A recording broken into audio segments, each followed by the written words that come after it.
बावनकुळे जे बोलतायत छोटे पक्ष संपवा, ही लोकशाही काय त्यांच्या बापजाद्याने आणली का? इथे काही वर्षापूर्वी हेच जे पी नड्डा भाजपचे राष्ट्रीय अध्यक्ष यांनी सुद्धा ह्याच प्रकारचं वक्तव्य केलं होतं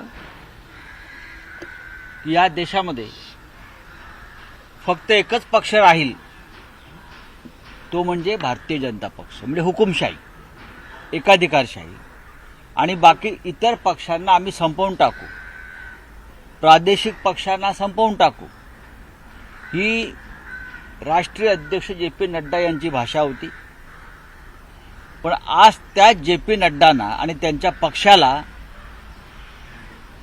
लोकसभा निवडणुकींसाठी दुसऱ्यांचे पक्ष फोडावे लागत आहेत. अनेक लहान लहान प्रादेशिक पक्ष बरोबर घेऊन त्यांना परत एकदा इंडिया उभारणी करावी लागते. हे लक्षात घ्या. तुम्ही किती म्हणालात की ह्याला संपवू, त्याला संपवू, त्याला संपवू, हे शक्य नाही. या देशात लोकशाही आहे. बावनकुळे काय सांगतात? लहान पक्ष संपवा. तुमचा पक्ष राहतोय का बघा 2024 नंतर.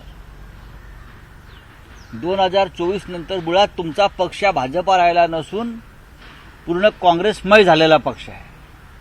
त्या पक्षात आलेल्या काँग्रेसवाल्यांनी किंवा आमच्यासारख्या पक्षातून गेल्या लोकांनी ठरवलं तर एका रात्री भाजपा संपून जाईल.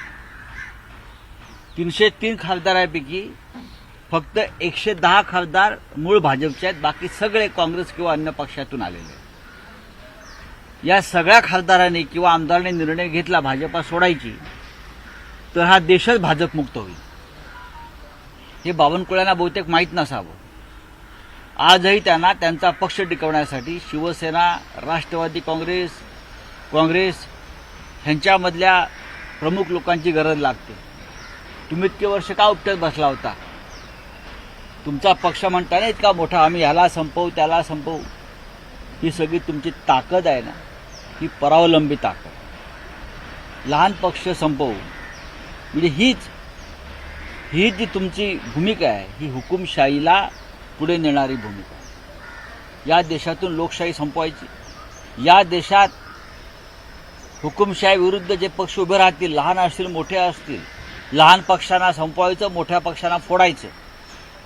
ही या बावनकुळे छाप भाजपा नेत्यांची एक भूमिका जी आहे, ही महाराष्ट्राला आणि देशाला घातक आहे. या देशातून पूर्णपणे लोकशाही नष्ट करायची, स्वातंत्र्य नष्ट करायचं, लिहिण्याचं, बोलण्याचं, निवडणुका लढण्याचं.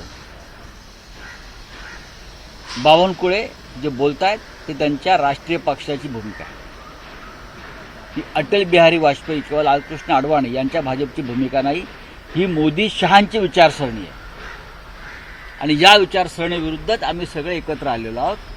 आणि 2024च्या निवडणुकीत कोण कोणाला संपवत आहे आणि मैदानात कोण राहत आहे आणि कोणाला गाडलं जातं जनतेकडून लोकशाही मार्गानं, हे कळेल.